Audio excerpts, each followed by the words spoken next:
Good morning students. सेडसेल India school के home learning programme में आप सभी का स्वागत है। मैं वंजारा आशा। आज हम कक्षा 9 पाठ 9 मूलभूत अधिकार, मूलभूत कर्तव्य तथा राजनीतिक के मार्गदर्शक सिद्धांत पढ़ेंगे। पिछले अध्याय में हमने भारतीय संविधान के प्रस्तावना, उसके मुख्य आधार स्तंभों तथा विशिष्ट लक्षणों का अध्ययन किया है। इस अध्ययन में संविधान के विशिष्ट महत्वपूर्ण लक्षण जैसे कि मूलभूत अधिकार, मूलभूत कर्तव्य तथा राजनीतिक के मार्गदर्शक सिद्धांतों के बारे में विस्तृत जानकारी प्राप्त करेंगे। मानव अधिकार मानव के अस्तित्व तथा उसके व्यक्तित्व के सर्वांगीण विकास करने में सहायक ऐसी सामाजिक परिस्थिति का निर्माण करना तथा यह सतत चलता रहे, यह अत्यंत आवश्यक है। इसे सामान्य रूप से व्यक्ति का अधिकार कहा जाता है। प्रत्येक लोकतंत्रात्मक में देशों में उनके नागरिकों को अपने मौलिक अधिकार प्रदान किए गए हैं। इन सभी अधिकारों का उपभोग नागरिक बिना किसी भेदभाव के कर सके, इसके लिए अधिकारों की सुरक्षा का आश्वासन दिया गया है तथा समाज और राष्ट्र के द्वारा उसे स्वीकार किया गया है। व्यक्ति को मनुष्य के रूप में जन्म के साथ उनके मूलभूत अधिकार प्राप्त हो जाते हैं। ऐसे अधिकारों को मानव अधिकार कहा जाता है। संयुक्त राष्ट्र यूएन की महासभा ने 10 दिसंबर 1948 को मानव अधिकार का घोषणा पत्र प्रकाशित किया। तभी से 10 सितंबर को मानव अधिकार दिवस के रूप में मनाया जाता है। मानव अधिकारों के वैश्विक घोषणा पत्र को स्वीकार किए जाने के बाद उनके महत्वपूर्ण अधिकारों को अपने देश में स्वीकार किया गया है। ऐसे अधिकारों को संविधान सभा ने संविधान में गैरपूर्ण स्थान देकर इन्हें अधिकारों की सुरक्षा का आश्वासन किया है।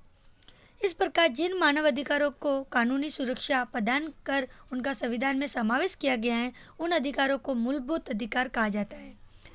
इन मानव अधिकारों की घोषणा का उद्देश्य मनुष्य के रूप में मानवीय गौरव बनाए रखना है। मनुष्य के अस्तित्व को टिकाए रखने के लिए उनकी न्यूनतम आवश्यकताएं रोटी, कपड़ा, मकान, शिक्षा और स्वास्थ्य और उसे गौरवपूर्ण स्थिति में प्राप्त हो सके, वह सर्वांगीण विकास कर सके, इस प्रकार का राजनीतिक और सामाजिक वातावरण प्राप्त हो, इससे राज्यों द्वारा स्वीकार कर उसकी सुरक्षा का आश्वासन दिया गया है। इस प्रकार के मूलभूत मानव अधिकार लोकतंत्रात्मक शासन व्यवस्था की आधारभूत पहचान है। अब हम देखेंगे मूलभूत अधिकार। राष्ट्र की स्थिरता, व्यक्ति स्वतंत्रता की सुरक्षा तथा तानाशाही शासन के समक्ष रक्षण के लिए मूलभूत अधिकार आवश्यक हैं। इनमें से निम्नानुसार है: समानता का अधिकार, स्वतंत्रता का अधिकार, शोषण के विरुद्ध का अधिकार, धार्मिक स्वतंत्रता का अधिकार, सांस्कृतिक तथा शैक्षणिक अधिकार, संवैधानिक उपचार का अधिकार। हम देखेंगे अब पहला अधिकार, समानता का अधिकार। इस अधिकार के अंतर्गत कानून के समक्ष समानता तथा कानून का सम्मान, रक्षण ऐसे दो विचारों का समावेश किया गया है। कानून के समक्ष समानता अर्थात किसी भी व्यक्ति अथवा समूह के समर्थन में विशेष अधिकारियों का अभाव, एक समान परिस्थिति में आने वाले व्यक्तियों पर एक समान कानून लागू होना। इस अधिकार के अंतर्गत व्यक्तियों के बीच जाति, धर्म, भाषा, लिंग, आय, जन्म स्थान आदि किसी का कोई भेदभाव नहीं किया जाता है। कानून सबके लिए समान होता है। प्रधानमंत्री से लेकर चपरासी तक किसी भी व्यक्ति के कानून का उल्लंघन नहीं किया हो तो सामान्य नागरिक की तरह ही वह जिम्मेदार होगा तथा सामान्य न्यायालय के फैसले के अधीन होगा, जबकि राष्ट्रपति और राज्यपाल को कुछ भी विशेष अधिकार दिए गए हैं। कानून का समान रक्षण अर्थ है कि समान परिस्थिति में कानून का व्यवहार समान ही होना चाहिए। राज्य किसी भी व्यक्ति अथवा समूह को अलग रखकर उनके प्रति भेदभाव करने वाले कानून का निर्माण नहीं कर सकता है। प्रत्येक कानून सभी लोगों के लिए समान रूप से लागू होना चाहिए। किसी भी नागरिक को दुकान, रेस्टोरेंट, होटल, सार्वजनिक मनोरंजन के स्थानों पर प्रवेश प्राप्त करना, सार्वजनिक स्थलों का उपयोग करना, रास्तों, गुलाब, कुएं तथा उपयोग करना, ये संदर्भ एक समान अवसर दिया जाता है।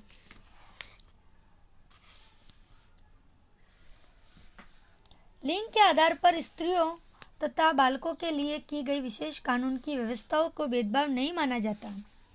उसी प्रकार समाज के अनुचित जाति, अनुचित जनजाति तथा सामाजिक और शैक्षणिक रूप से पिछड़े वर्गों के विकास के लिए राज्यों के विशेष व्यवस्था करने से नहीं रोका जा सकता।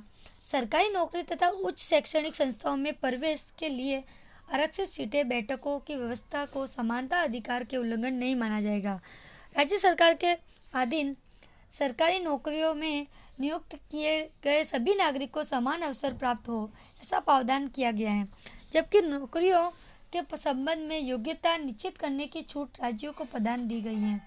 सामाजिक न्याय तथा व्यक्ति के गौरव की विश्वसनीयता स्वरूप में अस्वस्थता को समाप्त कर दिया गया है। किसी भी स्वरूप में अस्वस्थता का आचरण एक कानूनी अपराध है। समाज में मानवीय भेदभाव पैदा करने वाली उपलब्धियों को समाप्त कर दिया गया है। जैसे नाम है कि आगे लगने वाले शरद, दीनवान जी, राय बहादुर जी आदि स्वतंत्रता के बाद उपलब्धियों को समाप्त कर दिया गया है और इन्हें स्वतंत्रता के विविध क्षेत्रों में विशेष योगदान देने वाले तथा सिद्धियां प्राप्त करने वाले व्यक्तियों को सम्मानित करने के लिए भारत सरकार द्वारा भारत रत्न, पद्म भूषण, पद्म विभूषण, पद्मश्री जैसे सामान्य सूचक अवार्ड प्रयोग दिए गए हैं। जनरल मेजर, सिंह फील्ड मार्शल जैसे विशेषणों में अधिकार का उल्लंघन नहीं किया जाता। इस प्रकार इस अधिकार का उद्देश्य एक समान समाज की स्थापना तथा भारत में कानून का शासन स्थापित करना है। अलग समूह या वर्गों के लिए उनकी अलग विशिष्टता सेवाओं के संदर्भ में अलग अलग कानून व्यवस्था की जा सकती है। उदाहरण स्वरूप वकील, डॉक्टर, शिक्षक तथा बीमा कर्मचारियों, स्त्रियों के लिए अलग अलग कानून हैं। समान काम के लिए समान वेतन का सिद्धांत भी इस अनुच्छेद का एक भाग है। अब हम देखेंगे स्वतंत्रता का अधिकार। संविधान द्वारा भारत के नागरिकों को 6 प्रकार की स्वतंत्रता प्रदान की गई हैं, जो निम्न अनुसार है। वाणी और अभिव्यक्ति की स्वतंत्रता, शांतिपूर्ण और अहिंसा की रीति से एकत्रित होने तथा सभा करने की स्वतंत्रता, संस्था अथवा संगठन की स्वतंत्रता, भारत की किसी भी प्रदेश में स्वतंत्रपूर्ण घूमने फिरने की स्वतंत्रता, भारत के किसी भी प्रदेश के किसी भी भाग में रहने और स्थायी निवास की स्वतंत्रता, कोई भी व्यवसाय, धंधा, रोजगार और व्यापार करने की स्वतंत्रता, भारतीय नागरिकों के व्यक्तित्व के सर्वांगीण विकास तथा अभिव्यक्ति के लिए लोकतंत्र के व्यवस्थित संचालन के लिए व्यक्ति तंदुरुस्त और स्वस्थ जीवन जी सके, इसके लिए इन अधिकारों का विशेष महत्व है। कोई भी व्यक्ति इन स्वतंत्रता का उपभोग निस्संकोच पूर्वक अमर्यादित असीमित रूप से नहीं कर सकता। व्यापक सामाजिक हित, सार्वजनिक शांति तथा सुरक्षा को ध्यान में रखने हुए राज्य इन स्वतंत्रता पर उचित निर्णय तथा उचित रोक लगा सकता है। कौन सी स्वतंत्रता किस मर्यादा में रखकर भोगना है, इसका घोषणा संविधान में की गई है। भारतीय नागरिकों को अपने वाणी और विचार अभिव्यक्त करने की स्वतंत्रता प्रदान की गई है। वह लिखित, मौखिक या अंग अभिव्यक्ति द्वारा भी विचारों को अभिव्यक्त कर सकता है, लेकिन इसके अंतर्गत किसी को भी अमर्यादित या निरंकुश रीत से व्यवहार करने की छूट नहीं है। संविधान द्वारा इन स्वतंत्रता में आवश्यकता, नियंत्रण या मर्यादित लगाई जाती हैं, जैसे कि भारत की सार्वभौमिकता तथा अखंडता, राज्यों की सुरक्षा, विदेशियों राज्यों के साथ मैत्रीपूर्ण संबंध, सार्वजनिक शांति और सुरक्षा, नीतिमयता, न्यायालय का तिरस्कार, बदनामी, हिंसा के उत्तेजनी करने वाले मुद्दों को ध्यान में रखने के लिए स्वतंत्रताओं के पर कानून द्वारा राज्य उचित प्रतिबंध लगा सकता है। राज्य द्वारा लगाए गए प्रतिबंध उचित है या नहीं, यह निश्चित करने की सत्ता न्यायतंत्र को प्रदान की गई है। अखबारी स्वतंत्रता के अंतर्गत विचारों की अभिप्राय द्वारा सार्वजनिक हित को अग्रगण्य करने का उद्देश्य, लेकिन इस स्वतंत्रता का अलग उल्लेखनीय नहीं किया गया है। अभिव्यक्ति की स्वतंत्रता में उसका समावेश किया जाता है। हालांकि 2019 में हुए संवैधानिक सुधार में अनुसार 6 से 14 वर्ष तक की उम्र के सभी बालकों के लिए मुक्त तथा अनिवार्य प्राथमिक शिक्षा प्रदान करने का मूलभूत अधिकार दिया गया है। अगर अपराध के समय एक व्यक्ति द्वारा किया गया कृत्य अपराध नहीं माना जाता तो उसके लिए उस सजा नहीं दी जा सकती। उसी प्रकार किसी अपराध के लिए निर्धारित सजा से अधिक सजा या एक व्यक्ति को एक गुनाह के लिए एक से अधिक बार सजा दी जा सकती है। कानून द्वारा स्थापित व्यवस्था के अनुसार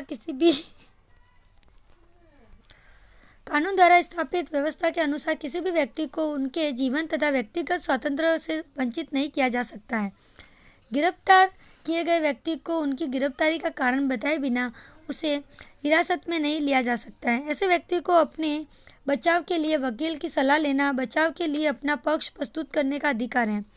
गिरफ्तारी किए गए हिरासत में रखे गए प्रत्येक व्यक्ति को उसकी गिरफ्तारी का 24 घंटे के अंदर सबके नज़दीक के मजिस्ट्रेट के समक्ष प्रस्तुत करना अनिवार्य है। या मजिस्ट्रेट की अनुमति के बिना किसी भी व्यक्ति को पुलिस हिरासत में नहीं रखा सकते। प्रतिबंध गिरफ्तारी कानून के अंतर्गत अगर किसी व्यक्ति की गिरफ्तारी की गई हो तो उस व्यक्ति को उपयुक्त व्यवस्था लागू नहीं पड़ती। प्रतिबंध गिरफ्तारी नज़रबंदी। राज्य को अगर ऐसा लगता है कि किसी व्यक्ति के द्वारा कोई अपराध या प्रवृत्ति किए जाने की संभावना हो तो प्रतिबंध गिरफ्तारी नज़रबंदी कानून द्वारा उसकी गिरफ्तारी की जा सकती है। इस कानून का उद्देश्य नज़रबंद किए गए व्यक्ति को उस कार्य के बदले में सजा देने नहीं बल्कि राज्य और समाज या किसी व्यक्ति के विरुद्ध आपराधिक कृत्य करने से रोकना है। इस कानून के अनुसार नज़रबंद कैद किए गए व्यक्ति को 3 महीने से अधिक समय तक नज़र कैद नहीं रखा जा सकता। उच्च न्यायालय में न्यायाधीशों के सलाहकार बोर्ड के अभिप्राय के आधार पर गिरफ्तारी के आदेश संबंधी आदेश को रद्द किया जा सकता है। किसी संप्रदाय व्यक्ति को कितने समय तक नज़र कैद रखा जाए उसका निर्णय राज्य सरकार कर सकती है। थैंक यू बच्चों, हम नेक्स्ट वीडियो में आगे का पढ़ेंगे।